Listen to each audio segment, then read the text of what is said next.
شب بارات جلسوں اور تقریروں کے لیے نہیں ہے، لیکن بعض لوگوں نے یہ رات اجتماعی اکٹھے کاموں کے لیے بنا دی اور اس کو میلے کی رات بنا دی کہ آج فلاں صاحب کی تقریر ہوگی، جلسہ ہوگا، دعوت ہوگی اور کھانا کھلایا جائے گا۔ اب سارا وقت انہی کاموں کی نظر ہو رہا ہے۔ ارے بھائی، اس رات کی فضیلت بیان کرنے کے لیے اور اس رات کو گزارنے کا طریقہ سکھلانے کے لیے جلسہ اور تقریر کو پہلے کر لو، اور جب یہ رات آ جائے تو پھر عبادت میں لگ جاؤ، کیونکہ یہ رات عمل کرنے کی رات ہے۔ اس رات میں جلسہ اور تقریر کرنا ایسا ہے جیسے کوئی شخص جنگ کے میدان میں جا کر ٹریننگ حاصل کرنا شروع کر دے۔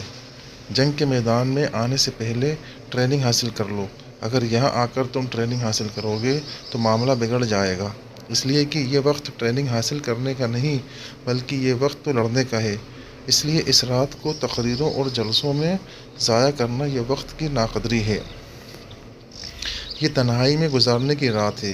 یہ رات تو اس کام کی ہے کہ آدمی تنہائی میں بیٹھا ہو اور وہ اور اس کا اللہ ہو، اور اللہ تعالیٰ کے ساتھ تعلق قائم کیے ہو اور دعائیں کر رہا ہو۔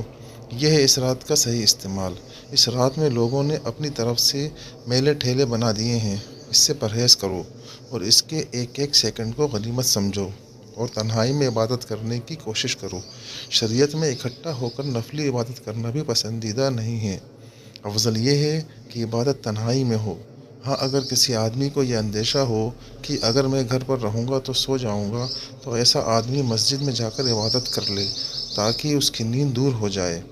اس حد تک گنجائش ہے، لیکن یہ بات سمجھ لیں کہ جو فضیلت گھر کے کونے میں بیٹھ کر نفلی عبادت کرنے سے حاصل ہوگی، مسجد میں آ کر عبادت کرنے میں وہ فضیلت حاصل نہیں ہوگی۔ اگر کوئی مجبوری ہو تو وہ مسجد میں عبادت کر لے۔ شریعت نے ہر چیز کو اس کے درجے پر رکھا ہے۔